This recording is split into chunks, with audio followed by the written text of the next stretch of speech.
Hey there, welcome everyone to the Abundance Show.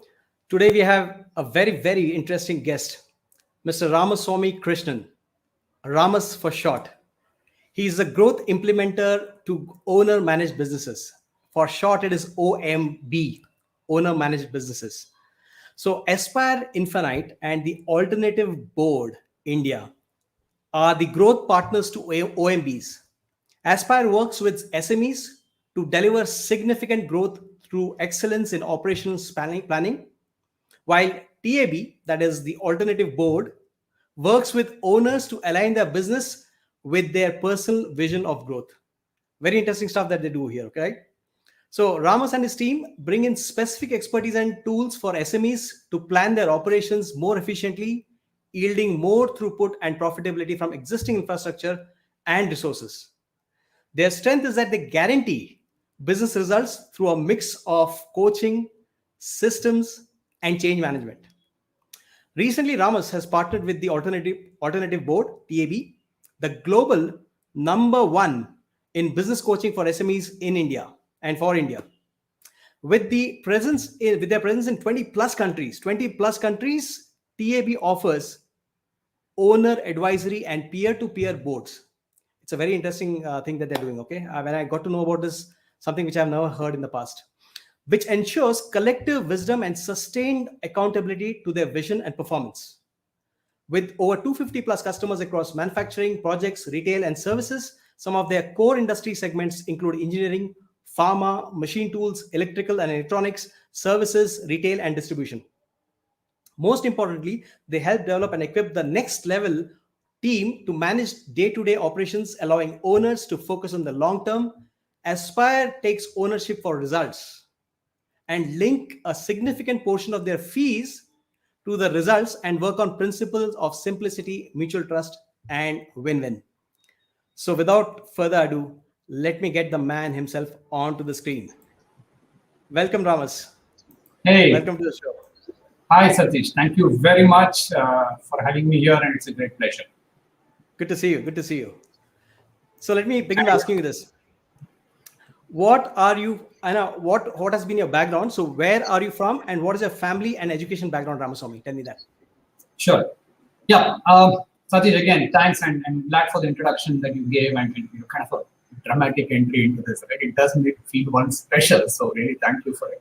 And this event has been made a lot more special simply because you got introduced to me and you raised me up thanks to our mutual friend Ramani, who appeared in your show. So it makes it very sweet because somebody speaks about you and then somebody reaches out to you out of the blue and says, hey, you know what, this is a show, would you like to come on?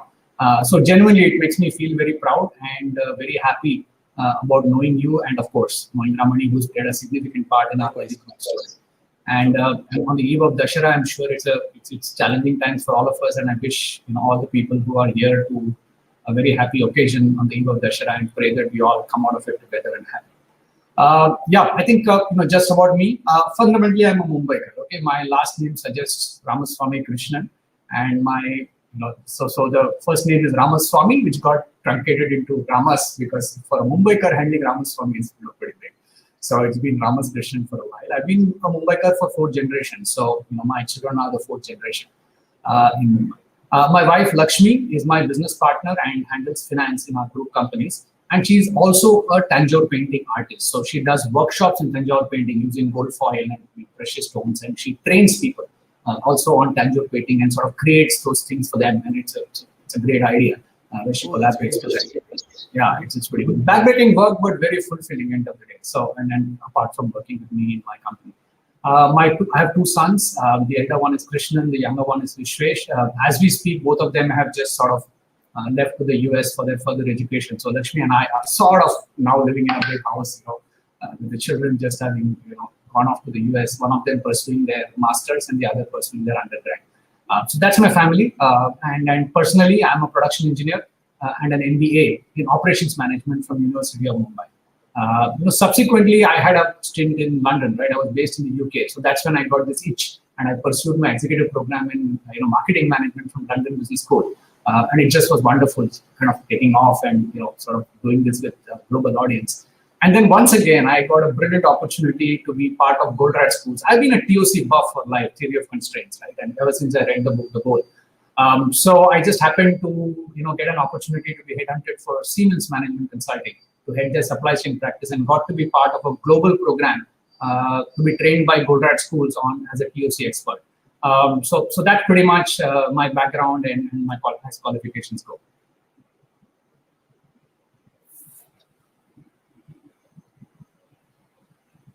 Satish, you're on mute, so I couldn't hear you there. Yeah. Thanks for reminding me. Thanks.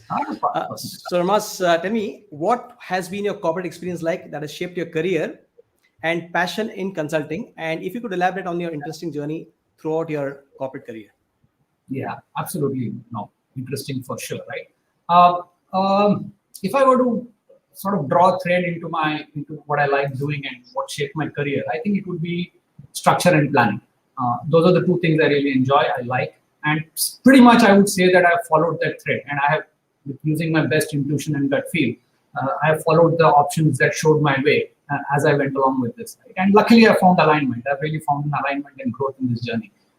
So I started my career with Godrej Machine Tools right after engineering, right? And that's where, as a youngster, I got straight away an opportunity to get into planning. And those days were early computer days of XT80 and floppy drives. And I really got an opportunity to develop a computer system in scheduling. So that sort of got me hooked on to planning and automation and understanding how we could impact capacities at that point in time. And incidentally, that's when I first read the book, The Goal, because the plant manager wanted me to get him out of his hair. So he used to give me books. And I remember reading book, and it shaped my life, right? Again, a thread that came back to me later. So that motivated me to do my operations management in Narsimonji, great experience over 2 years. And then straight away, I joined AF Ferguson's, which was a management consulting firm. Again, I got some sagely advice from an elder in my family who said, look, early in the career, it's important that you're fit. So if you really want to see multiple organizations, different businesses, and see it from an outside, consulting is a place to go. Honestly, that was it. So I looked at a top few consulting companies which were day zero, and I picked up AF Ferguson's. Incidentally, they were tied up with KPMG in those days. And the idea was to just see fit. And I was lucky enough to work with large organizations like MICO and SKF and Hindustan Motors, working on organization design, operations processes, production processes. And once again, the thread, right? So we actually ended up evaluating, a three-letter acronym which was very new at that time called ERP. Because those days we were developing solutions ground up. So it was business process engineering, structured system design, and we used Oracle and FoxPro. We were evaluating, and suddenly here is a product company. So what enamored me was the approach, right? So here is a company when everybody was going into IT services. Here is an Indian company that is investing in products. So that caught my imagination. And they were using SQL even ahead of Microsoft. They were GUI. So all the things that sort of caught my attention, right? And I was interested in them when, as luck would have it, I got headhunted. So somebody said, hey, do you want to join Ramco? So of course. So I known about them, and it came through a good reference. So I just joined Ramco as one of the first set of business analysts in Mumbai. And great journey. We were implementing a new launch of a product in multiple companies. I worked with ICICI, Stanchart, Global Telesystems, doing a lot of implementations with good successes. Then I got an opportunity to be part of a 2% team to go to the US. So Ramco at that time was launching a new version, right? It was time to really go global. They had a US operations, but now was the time to scale. So they wanted to move their base to Princeton, New Jersey. So again, I got a chance to be part of a 2% team to set up Ramco in Princeton, New Jersey. In hindsight, Satish, I think that was my first tryst with entrepreneurship, right? I wouldn't have known it at that time. For sure, I did. But today, if I see, those were Y2K years. Quite honestly, not many people knew about India in the US. We were genuinely snake charmers, and we had to sell the country, then we had to sell myself, then we had to sell the company, and then we would get to demo the product, right? So genuinely, today I understand, and we tell all our clients that the Param Dharma, or the first KRA of an owner is business development. I didn't know that, right? That time I was a business analyst, right? And I didn't consider sales to be something I should do. But then as true entrepreneurs, you end up doing what it takes. So recruiting locals, setting up, putting networking cables all the way to selling. So it was a great experience. And Lakshmi and I had a great time from an outsider's perspective in the US at that time. And then we also got into the first e-commerce kind of the process when Y2K happened. But mercifully, I then got shifted to Europe. So I was asked to then go and set up Ramco in UK. So I spent about 4 years in London heading Ramco there and sort of redoing the process, moving Ramco from services into products in the UK.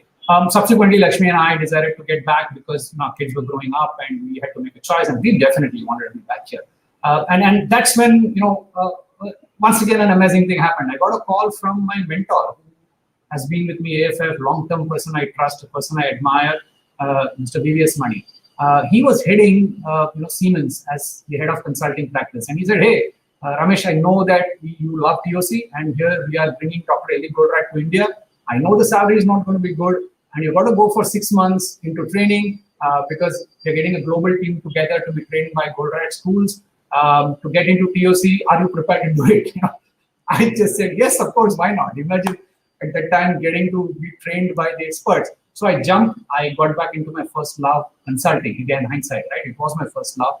Had a great journey in Siemens. So that was my corporate journey, if you will. And right after that, I started off on my own. Great. So I think you already touched upon the sequence of events that actually prompted you to get into venturing on your own. But if you would like to contribute and put a little more, meat into what you want to say about your journey and what really took you to the space where you said, I want to be on my own now. That's a good one. If I were to think about it, I think like with many big things in life, right? They don't happen big. I think it sort of starts small and creeps up on you, and at one time it just sort of aligns, and then you take a call. Right? I think that's entrepreneurship for me. I won't say that, hey, I wanted to be an entrepreneur from day one and had this. No, not really. Right? I was a typical middle class person who had good aspirations, worked hard, did whatever is needed, followed the opportunity, and as I went through, but 2-3 things stayed with me. I think in my career of about 28 years, I had seen consulting in big companies. I had seen IT and corporates, right? In consulting, I always had a challenge that we used to give a lot of reports and we used to give a lot of advice, but we weren't accountable for implementing it, right? So very often we didn't control how the reports would get used in corporates, right? They would get used the way they wanted. And I can tell you a lot of stories which are not very savory in the way the reports got tuned up. And we would feel a little frustrated because we had this great advice, but we couldn't see results, and vice versa. Consultants, of course, always got a bad name, right? So it was a little bit of a irritant, right? Good work, not. And then I got into IT, thinking, it will build habits. And once again, being a product company, I got an outsider's view where people will really want to buy a standard software because it's state of the art, standard business processes, and all that, but then they will want to customize it. So they wouldn't change the policies, and then you would automate the wrong policies even further. So in a way, it's still you remained a vendor. And then in corporates, I think it was all about change management would be very difficult. So I think I was sort of getting fidgety around that time, and I was sort of thinking, hey, you're working hard, no results, and that's when TOC fell in, right? So TOC was pretty much the last piece of the puzzle, if you will. Because TOC, for those of you who know theory of constraints, it's genuinely holistic. It's the one thing that tells you that here the life is simple, complexity needs to be broken down into simplicity, and local improvement does not work. What you need is holistic improvement. So, and then it was pretty clear that, it's not going to work. I need to do something on my own. And one more piece of the puzzle, right? So I came across my longtime friend, Anish Sheshadri, who knew each other for donkey's years before that. And he was looking for a change after a corporate career. So I sort of literally talked him into joining me. And then with 2 of our other fellow founders, we started off Aspire, right? So I think the key factor, though, if I were to really put a pinpoint and say this is it that sort of nudged me over the cliff, because it's not easy to quit a corporate pushy job with 2 kids and start off. That's a funny story, right? It actually happened like with most things with Lakshmi, with my spouse, right? So we were sitting in the balcony and I was like analyzing it. You got to analyze, right? I'm a consultant, so thinking cost benefit and hey, can we afford to start off on our own? And it was night, and I was telling Lakshmi about this big momentous decision.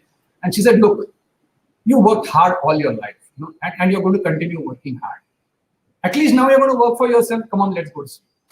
I tell you, I don't know what hit me, but I would say that finally, and her support and her just saying, hey, come on, let's do it. I think that sort of gave me the confidence to do it. So I still remember that. That was a real funny incident that shaped my entrepreneurial journey. Wow, amazing.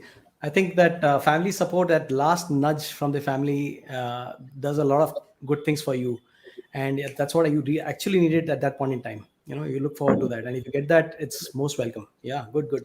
I totally agree. Yeah. Yeah, yeah, nice. So I think I'll ask you this question on theory of constraints, because that has actually shaped the way you've done things. So would you like to quickly, for the audience, the layperson who's listening to this, give them some sort of an idea about what does it entail? Absolutely. I think the entire theory of constraints can be summed up with one analogy, right? And they use it quite a bit. So if you take the chain and you sort of have multiple links, right? And if you look at the weight of the chain, it's always equal to the sum of its parts, right? So, and therefore, if you want to sort of reduce the weight of the chain, you could reduce the weight of the chain in any one place, and the weight of the chain collectively comes down, and that's good.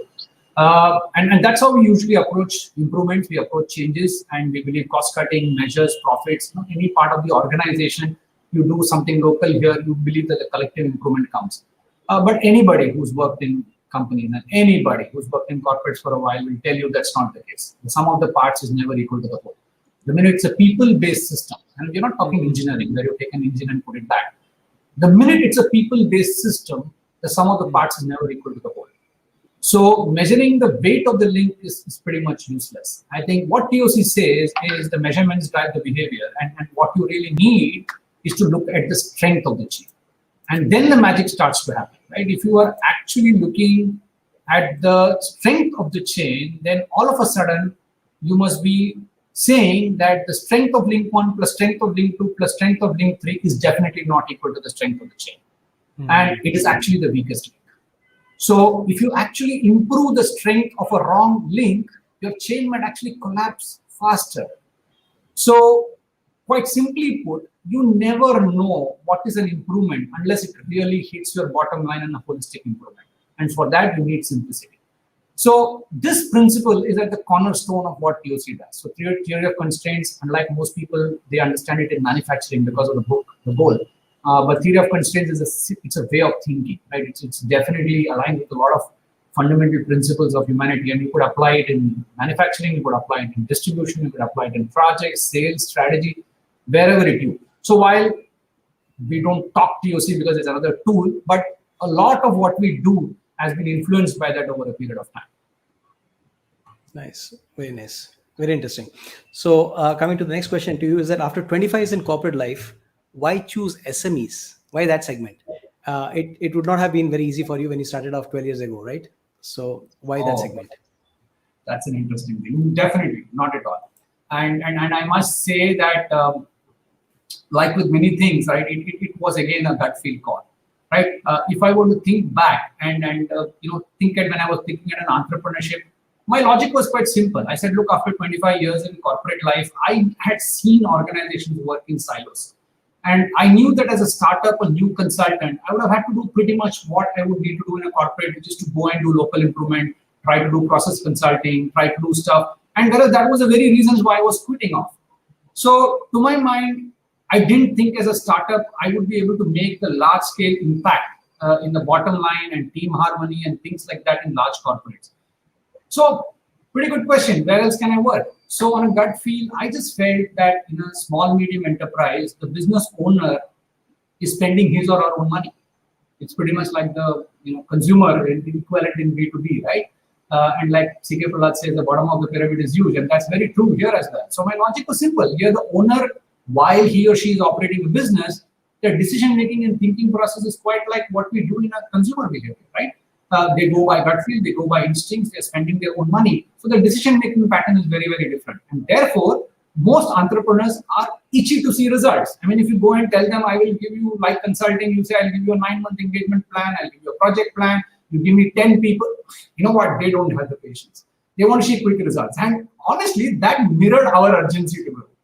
So we said, hey, SME is a great place. They are eager to grow. We are eager to show holistic results. Let's work with it. And then even today, we go live with our solutions in a couple of days, right? And we have complex softwares, but we go live in a couple of days. We offer easy-to-use pilots. In the alternative board, we start a board within the same month. Our first coaching session happens within 2 weeks of somebody signing up. Absolutely. And we just get into business. So whatever we do is not outside of the business. It is just doing your business in a structured way, right? And therefore, the second intuition at that time was, I felt change management. You must have heard me use this word quite a bit because it was rankling by the time I was quitting. I just felt change management would be easier in an SME because, like POC guys, the only constraint is the owner's mindset. So thought process was, unlike in a corporate where you deal with multiple people, in an SME, you talk to the owner, change their mindset, and things should happen quickly. And that's what happened, right? And finally, quite simply put, entrepreneurs take risks.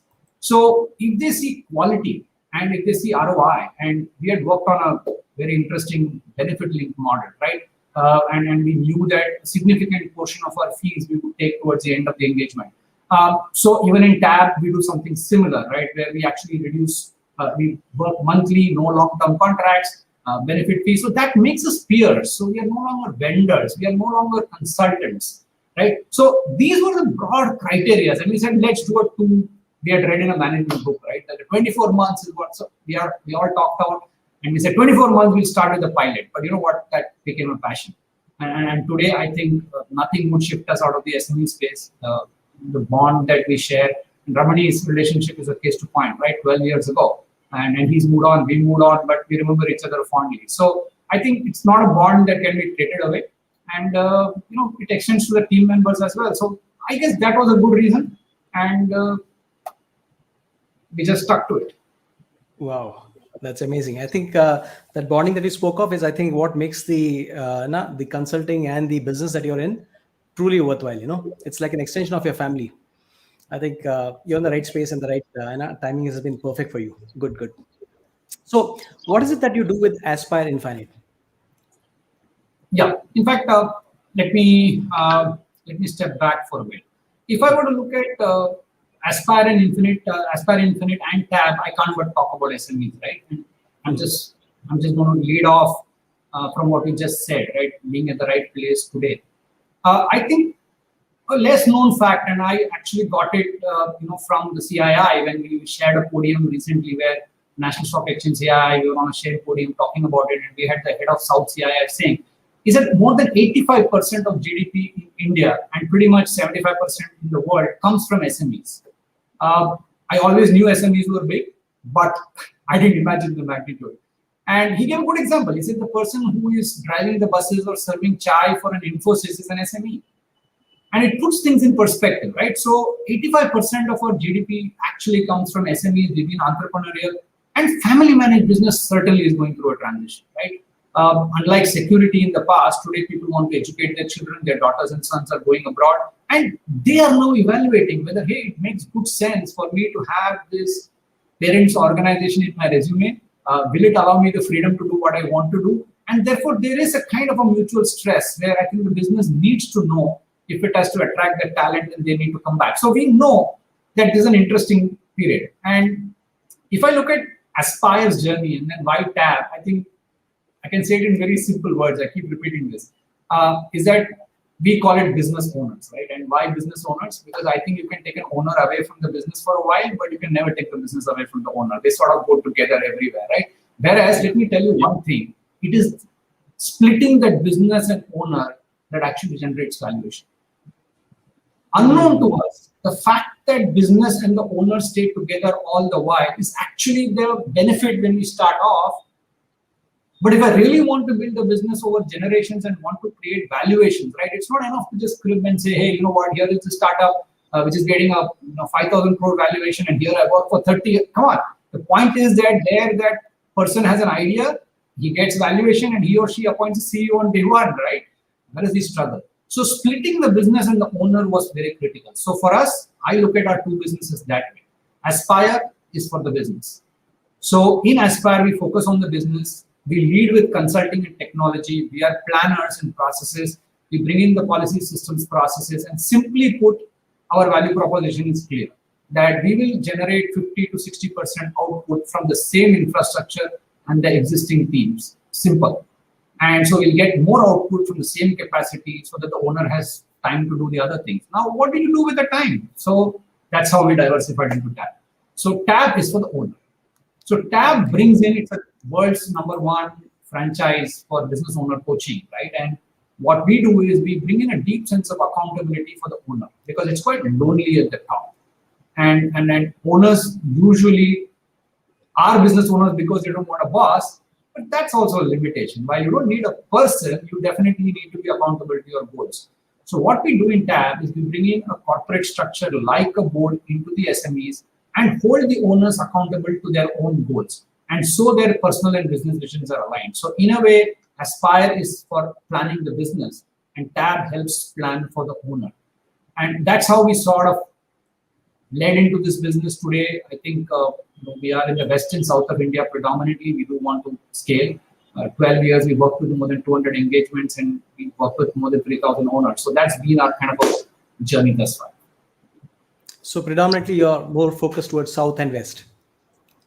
Just happened because our software development firm and our director is based in west, and we are in, so it just sort of happened. Nothing to say we don't want to go north, but True.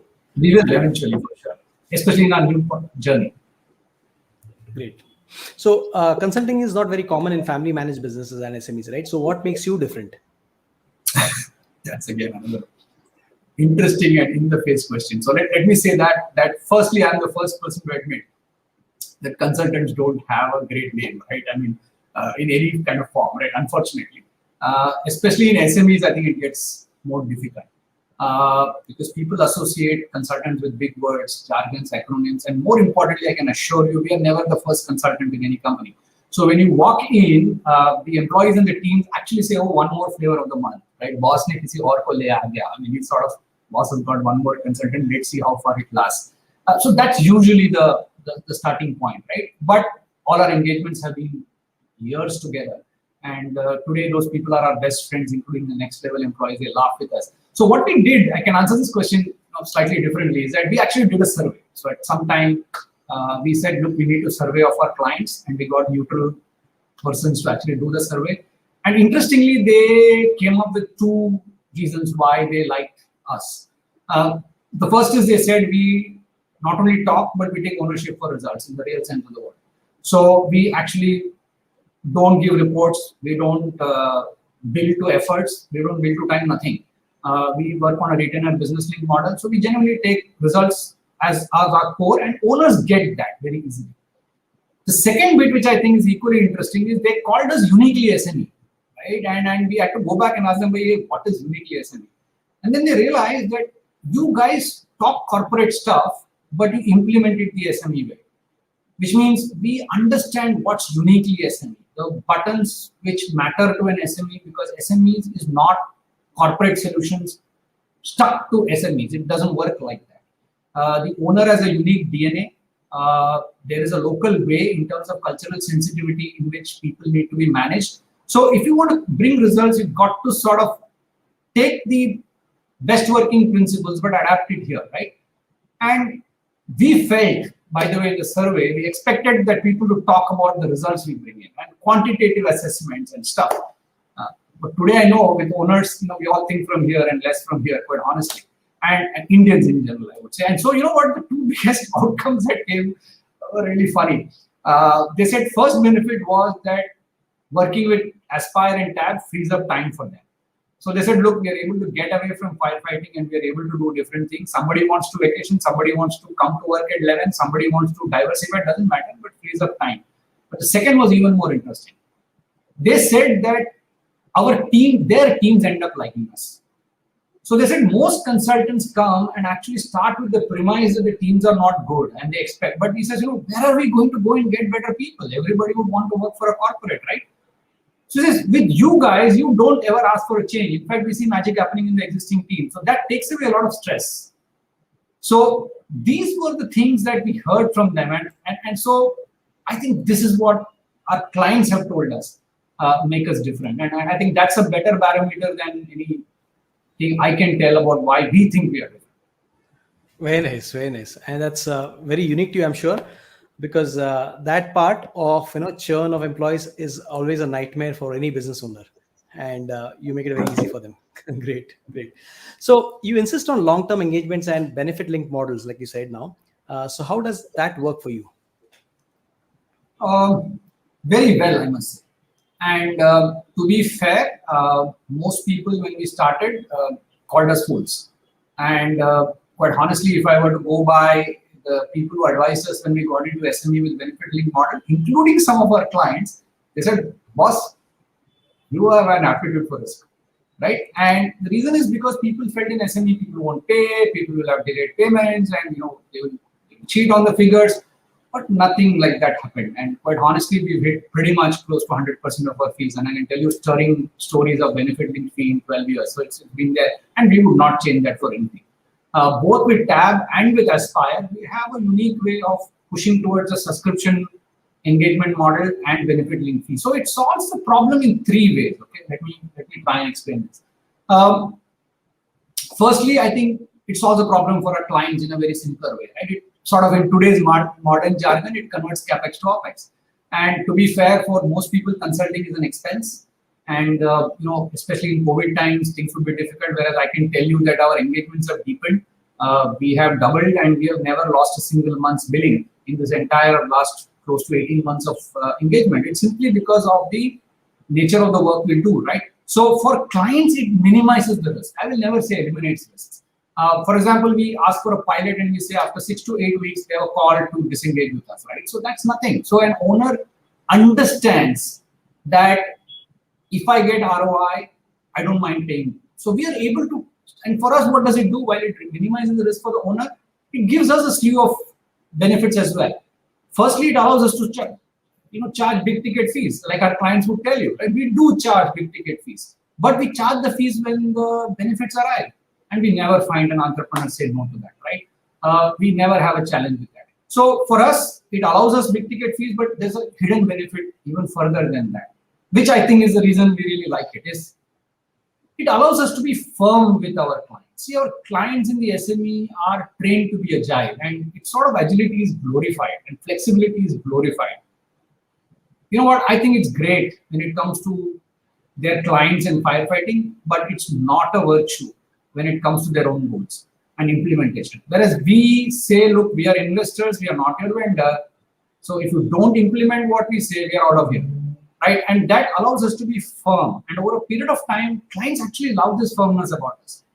So even in Tab, the 4-hour board meeting runs exactly the same way, exactly for 4 hours anywhere in the world. Any of our clients can go to any of the 22 countries. The board meeting works exactly the same way in SMEs. And over a period of time, clients learn that structure and discipline for what it's worth. And then they take it to their organization and their team members. So that's the second factor of the process, right? And there's a third final benefit, which is what we have discovered moving forward. See, we are moving into a franchise-based model where we are planning to now scale. We want to be a solution-centric company and not a services company. So when we are looking at business partners who want to associate with us, it solves the biggest nightmare of predictability. I'm sure you understand, right? All of us in the consulting services business, the peaks and famine is one of the biggest nightmares. Right? So now if we have long-term engagements with benefit link fee and a subscription model in services, it sort of takes the stress away from us when we are delivering value to the client. Right? We use systems and processes and IT tools. So therefore, I think this model is a cornerstone of all that we do. And it's a core building block. And you know what? I would never touch it. I would never touch it, however hard it gets. Wow. Very interesting, Ramaswamy. Very interesting. So I'm actually tempted to ask you this question. That somewhere you mentioned to me during in a private conversation that you had actually Aspire Infinite that work that you're doing, and somewhere this company came on your lap, and the philosophy of this company and yours, and what you were actually looking forward to, and these people that came to you at a time when it really made sense for both of you. You and the Tab. So would you like to touch upon that? No, sure. That's again a great story, right? And genuinely, like I said, I mean, I would like to claim that I'm a great strategist, and maybe if I write a book, I'll be forced to do this, and I'm sure I won't, right? In all honesty, I will admit that there is, God and serendipity has played a huge role in all that we do. I think it is, as entrepreneurs, typically, I think opportunities exist, right? It's our ability to spot it and take that risk, and that's pretty much what I did. So the story goes, the story that I was telling you was like this, right? We at Aspire were pretty helping businesses. Whereas we were actually drawn into coaching the customers, because most customers said, Ramas, you know what we really need is a lot of discipline and planning for ourselves. And I knew coaching wouldn't scale. And for me, anything that does not scale, we won't do. In fact, we've broken a lot of constraint in consulting where a senior director can handle up to 18 engagements, thanks to the method we have, which is quite unheard of in the consulting metric. That's simply because of scalability. Today, we are talking about franchising in consulting, which is fairly new.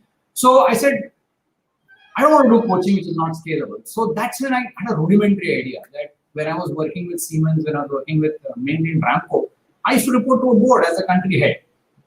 Honestly, that quarterly meetings used to be scary because you had to prepare, you had to go in, and you really get torn apart. And the board members were not IT guys. I would have a TVS head, I would have a Ashok Leyland head, I would have a Murugappa group head, and those kind of people would be grilling us, right? And we used to be scared, we used to be asking questions, and we used to come back relieved. So stress going in, relief coming out. And I said, look, why can't we do that for an SME? Sort of logic, we got our well-wishing customers together. So we always do things with our clients. So I still remember in Renaissance, we got about 4 of our real core clients, including Shehul and Acupac would be with us and Umar. So we got together, Srini, and then we had a discussion and said, look, this is what we are thinking. And we launched a board with the first set of owners. We said, look, you all come together, share your information, we'll run it like a board meeting. So while we were doing this, I was in UK for a visit and I got a LinkedIn connect. I said, come on, let's go meet. And I came across this company called the Alternative Board. The name intrigued me. And when I heard the concept, it was pretty much exactly what we had in mind. They were bringing 6 to 8 non-competing business owners together on a month-on-month basis. They would bring in their pressing challenges and core and have a discussion. They would do a coaching in between the month for a private coaching session. So here I get collective wisdom and here I get one-on-one coaching, and they would charge on a monthly basis with no long-term contracts. And their average time where board members used to stick used to be 9+ years. And today they have board members which have run for 20 years. And they've been doing this in 30 years in over 20 countries. So I said, great, yeah. I spoke to them. They are a franchise model. So they were looking for a master in India. And they said, look, we've been seeking for more than 12 years. We didn't find the right partner. Hey, here you are. And that's it. So we then signed a contract. And that's how TAB happened. So we were doing it and we just picked it up. And that's again a great company with whom we align quite a bit. Wow. So we are the master franchise in India. Sorry. Oh, great. That's good. That's good. Very nice. Very nice. I think it all sums up, sometimes, like you said, it might look at serendipity or whatever, but then when the efforts are there, when there's clarity about where you're headed, I think the right kind of people and the right kind of opportunities comes your way, It's all about kind of balance. Great. So, Ramas, asking you this question a little on a personal basis, what would you say is your superpower? Okay, that's a little bit requires some thinking, right? And okay, let me again, like with everything else, I'll go back to my clients, right? So I remember one of our clients, great respect, and we actually managed to grow the company and sort of get them valued and sold off. And he said, Ramas, this is the one thing about you. And he said, while we were recording and we were sort of capturing the case study of their journey, he said, you're personally professional. And it was like sort of, I said, wow, what does it mean? He said, you can step back and you're able to make a honest, quick assessment of the business model, be cut right in saying what works and not for the business. But when you apply it to me as a business owner, you can be very personal. He says, you adapt it, customize it, change it, show empathy. And he says, look, he's worked with a lot of consultants. He says, it's a very tight balance, right? I mean, if you get too much of empathy, you don't do the good things. If you are very kind, the right things don't get done.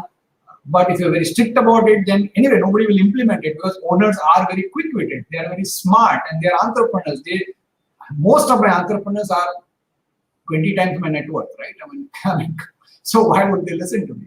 So the point of the matter is his thing stuck to my mind. So I said, hey, that's probably what I think I've got it right, where I'm able to look at my corporate experience, but bring it to bear as an owner. I think that's probably what I said has allowed me to do what I do. I don't know if I answered your question, but I hope that makes sense. Makes sense. Absolutely. Absolutely. That balance that you bring to the table is absolutely amazing. Great. Super. So what was your best day in your life and what was the worst? Okay. Again, fun. Okay. funnily enough, I think the best and the worst day in my life happened to be pretty much the same. And again, as a TOC buff, I think we are always taught that the constraint is the leverage. And in our lives, I do think, by the way, I genuinely think that the toughest challenges in our personal lives are usually the most valuable muscle builders for us. Right? We may hate the pain, we may resist it because at the end of the day, we are people, right? But then, if you hindsight, if you have dealt with it correctly, if you have seen it with positivity and you have leveraged it, it certainly becomes your best moment. If you wine and dine, it doesn't work. So for me, it is exactly that. So I can still remember it. The toughest day was when we were actually doing very well in business. Clients were happy with us, and then we went through what most businesses with multiple partners go through at some time or the other. The business means that our personal visions for the business had changed, and we had to part way with one of our founding directors. Can't have been easy because we were friends, and it hit us, out of the blue, and we had to make that transition. And to be honest, in hindsight, I can say that it was that transition that made my other fellow founder Anish and me genuinely business owners. So today, if we think back, both of us always believe that while we started the company 12 years ago, and this hit us after 4 or 5 years, we said that was the moment when actually we became truly business owners, right? It was tougher. It was not very easy. And in looking back, though, I think it was great because in hindsight, it got us doing so many things in a very different way. We introspected. While the transition happened, irony, if I can use the word, it happened with dignified pain. I don't even know if such a word exists, right? But there was dignity in the way we did, which was great. But I'm sure it was painful for all of us, right? But we went through it. But looking back, I think it was simply the best day in my life because it brought about amazing changes to our business model.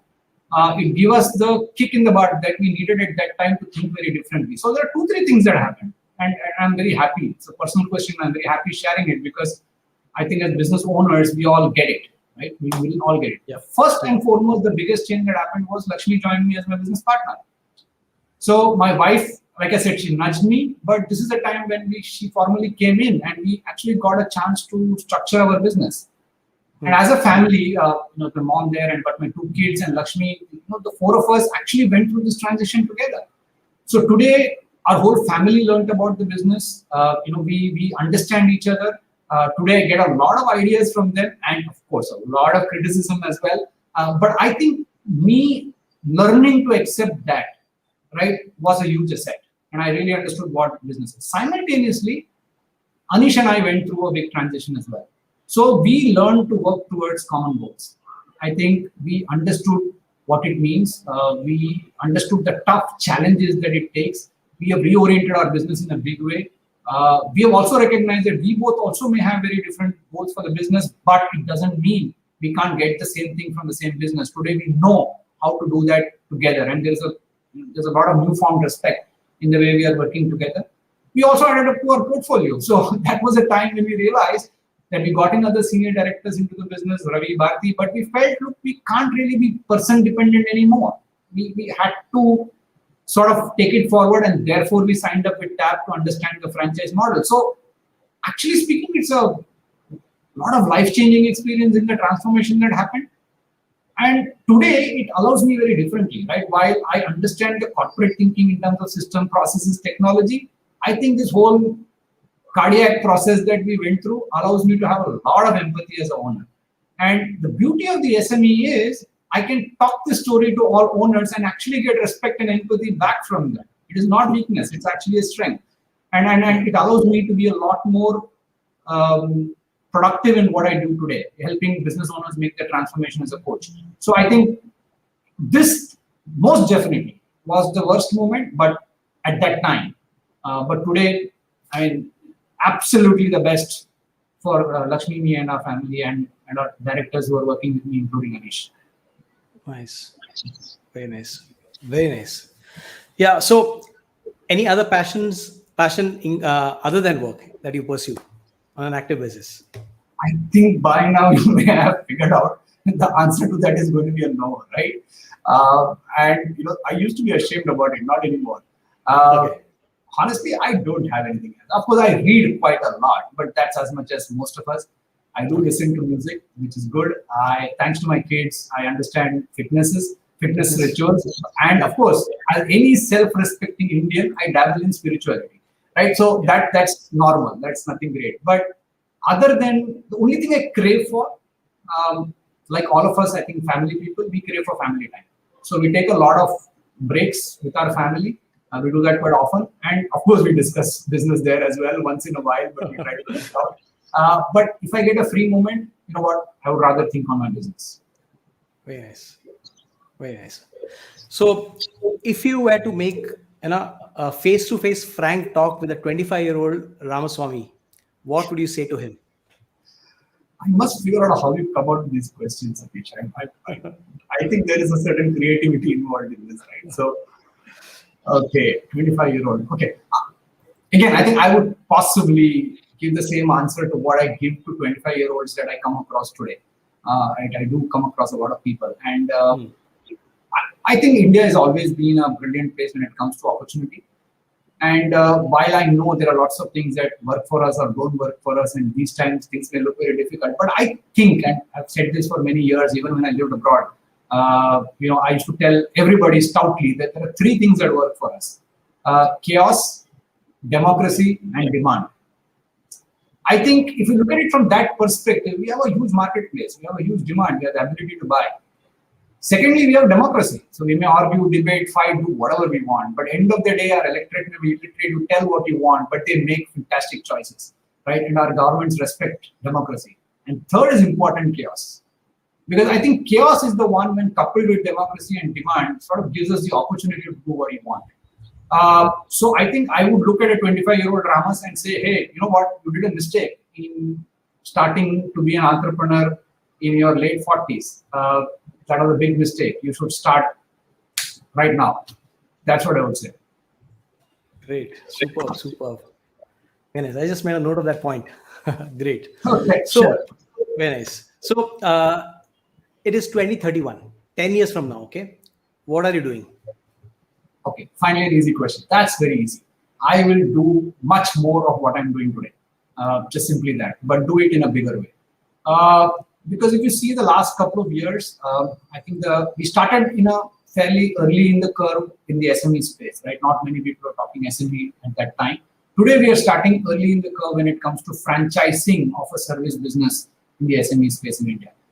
See, we are very clear, we don't want to go the conventional services way, right? Because I think when it comes to SMEs, the delivery last mile needs to be local. It has to be cultural sensitive, language sensitive. You can't have this consultants flying in from Mumbai all over the place trying to change me, right? It's not going to work. So we do need a model. And I love franchising because, and many books have been written about this, it's no secret, and I believe so, that if there is one single big innovation that has happened in business in the last many decades, I think it's a concept of franchising. Where the McD story, right? Where rather than looking at the skill sets of making a McD, somebody saw the system of making a burger, right? And that business model gets franchised. So I think most people have a common misconception, believing that franchising is about revenue share with a brand. I don't think so. It is not about a brand. It is not about a logo sharing at all. Franchising is simply about processes, technology, and scale. I mean, if you can give your customers consistency and scaling of the experience, that's franchising. Now, we are already seeing it in retail in India, right? In India, everything happens quick, right? We sort of sometimes skip the entire PC generation, right? Without a computer, we straight go to smartphones. And that's what we are. In the COVID situation, suddenly everybody is on Zoom. So we are very quick. So retail is adopting. A lot of Indian brands have started franchising in a big way. We are surprised at how they bring in systems and processes. But however, it's very tough in services. But in developed nations, I think we do see a lot of professionals who are already in the market. So both at TAB and in Aspire, and it goes without saying that TAB has a proven model. But in Aspire, we've invested hugely in intellectual property, systems and assets and method. So I think it's the way forward for us. It's the way forward where we know this is right for our clients because they get local services with a local trusted partner. We know it's right for those partners there because a lot of consultants, coaches are already there in the respective spaces, right? Who are struggling because they can't invest in intellectual property. They can't invest in systems and methods. Now they can tie with us and on a trusted basis. And it's certainly right for us because that's where we want to go. But in the larger picture, now I'm talking personally.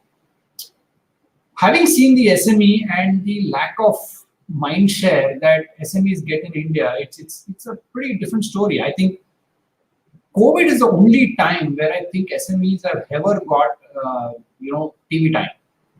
I mean, all celebrities and all bad news and everything gets TV time. SMEs have never figured, and it's almost like we're talking about a tax of a minor percentage of people. We spend more time than this whole 85% GDP guys.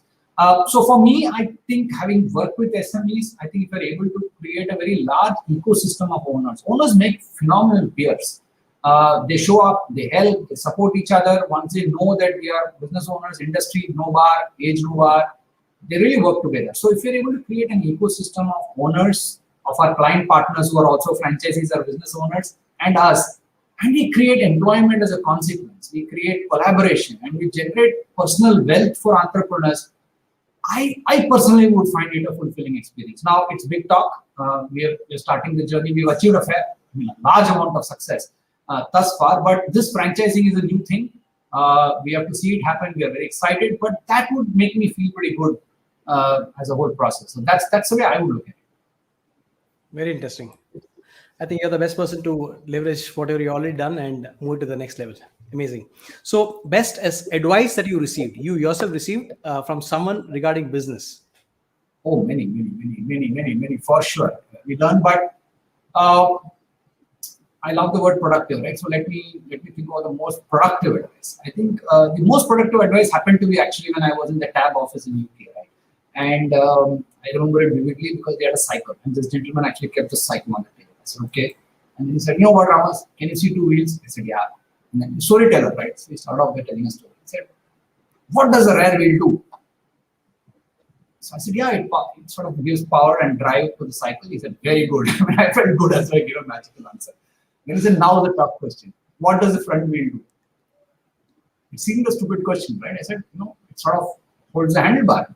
He said, again, good answer. And he said, now I'll tell you what it means in business. He said, at TAB, we believe that business is the rear wheel for a business owner. It provides the power, it provides the drive, it provides the distance, it provides everything, right? And we don't want to be on a treadmill, it's tiring. We'd rather drive a cycle and enjoy it. So it takes you. However, if the handlebar is not controlled properly, you will reach the wrong destination faster. Yeah, true. And quite honestly, at that time, having worked with SMEs, it just clicked. I said, that's exactly what's happening. Most SMEs are going in for band-aid solutions time. Today ISO, tomorrow branding, after tomorrow digital marketing, today this, tomorrow that. It's like, what will work to get me out of my misery, copying corporates, without really knowing what I want from the business. I think it was not about the back wheel, it was about the front wheel. So we ask a question in TAB. We always tell them, look, what is your business vision other than profitability? Yeah, profitability is to be given. So what more do you want? So I think that was a learning for you, that the personal vision is what makes a business owner unique. So in the same industry, at the same time, in the same situation, two entrepreneurs sitting in next galas would be looking at it very differently. Somebody would look at it as an opportunity in COVID and make masks. Somebody would cut costs and do something else. So it's very different. So the business is the same, the machines are the same, the people are very similar, but the direction I choose and the vision is very, very different. So for me, today, that's what we insist. With all our owners, we say, look, you please tell us what is the value you want from the business. It's not about valuation. It's not about exit. It's not like you have to sell the business. There are many options. Doesn't matter. But what is it that you desire, right? Come on. Then we will design the business accordingly because you are the customer to your business.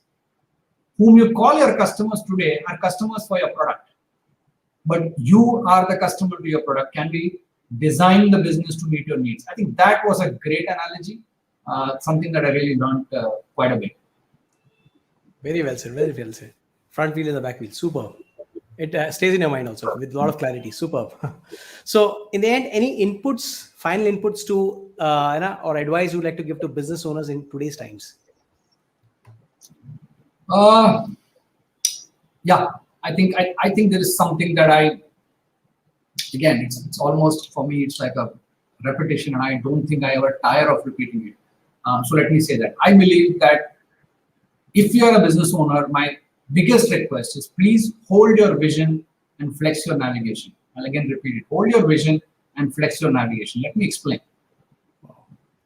We talk about today's challenging times, but honestly, times have always been challenging one term or the other. If it's not COVID, it's elections. If it's not election, it's floods. If it's not floods, it's a repo rate fluctuation. It's a bank scam. Something or the other is going to happen. But in a tough challenge, I think we in India, again, I'm going to go on a limb. Somebody may sort of beat me up for this, but I just think jugaad, agility, and change is highly overrated. That's me. And that's just me. I have no problem with jugaad as a survival tactic. But if survival is your strategy, I have a big problem. Yeah. So for me, I think this change and these big sayings like change is a fact of life, nothing is constant other than change, it's sort of become an excuse for lack of planning and lack of accountability to the long term. That is a problem for me. So change is a constant is true, but I like another word, right? Improvement. Every improvement requires a change, but every change is definitely not an improvement. So for you to make an improvement, you have an element called choice in between. You're not a victim. So you've got to choose those changes that take you closer to your goal. And therefore, I believe your vision and your values should be like lighthouse. They've got to be firm. They can't keep moving, right? Whereas your short term, your execution, your ability, your lack of resources, and a lot of things in execution, yes, the agility is definitely needed, right? That will sort of help you keep you agile, avoid the obstacles. It's almost like, a situation where a Unilever chairman very aptly said it, right? You need bifocal lenses. So you need to look up, right? It's like driving a car without street lamps, right? You need to look up once in a while, you've got to look down once in a while. So you need to have a firm vision, and you need to have things like personal wealth, things like valuation, things like quality, things like people change, org structure. You've got to hold it for a long period of time. And let me give you an example. And sort of, I think that best sums up, what I'm going to say is that we were actually in February in Lonavala because we do these annual planning retreats for all our clients in TAB. We were actually in Lonavala when COVID hit us. I still remember. And we had finished our annual planning retreat, Gango, great year, and we suddenly realized, and the situation became very clear, that the next year is going to be unclear. And I remember, right, we were in virtual for a long period of time. So we just got our owners together. I did a bunch of webinars. And one of the first things I said is we will not cut employees, we will not do a lot of stuff. And of course, we became a webinar country. Right? But then we said one thing in all our TAB meetings. We said, you will not change your plan. Right? Yeah, we know COVID has hit. But what you did for the last year's plan will remain. We will see at the end of the year. We will figure out multiple ways to get there. So yes, we will change all the strategies, but the goal will not change. And hey, surprise, 80% of our businesses actually met and exceeded the last year's target. Wow. Was the strategy the same? No. But the numbers hit. And we did the next year's APR also, and today we are in the third APR. And I must say something for us as well. Because while most consulting companies were really struggling in that period, right? There is, if you see TAB and Aspire, we more than doubled our client base. We didn't miss a single planning review meeting. As long as the factories kept opened up, we didn't miss a single meeting, not a single board meeting, right? We helped owners find the time to plan, and we had no problem with our own billing and collections, right? So, and why were we able to do that? Because our clients did better. So for me, it is simple. I think agility is a great virtue. Execution is a great virtue. But hey, there are some things that are lighthouses. You need to hold on to them. Very, very well said. Superb. I think that's a very, very strong message in the end to all the business owners and all the people who are actually accounting for 85% of the economy. Okay, great. Very good message delivered, Ramas. Thank you, Ramas, for this wonderful interview and for the wonderful inputs that you gave to our audience. And looking forward to personally catching up with you sometime really, very soon. Absolutely. All the very best to you and your team. Thank you very much. And I'm sure a lot of our clients, a lot of people would like to meet you as well. I must say that this is quite inspiring per se, right? I mean, this is not something I would have done ever. And it's like entrepreneurs do a lot of work celebrating our teams, but very often entrepreneurs don't get a platform. And I see that you providing that. So I think my genuine appreciation and thank you. I think it's my pride to be on this show. Satish, great to have known you.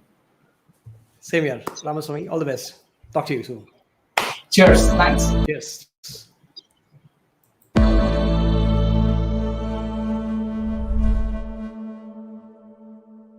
our aspirations as mankind is growing. We have begun to question ourselves and are trying to delve deep within to understand ourselves and to grow. We want to operate out of a deep sense of purpose. We have realized that humans can alter their lives by altering the attitudes of mind. Here's an attempt to connect, share, get some of the successful people to open up about their journeys.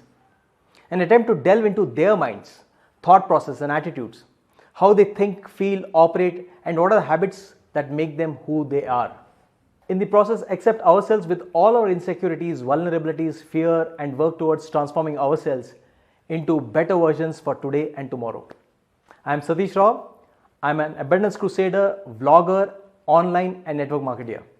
I am passionate about creating abundance in all areas of our lives.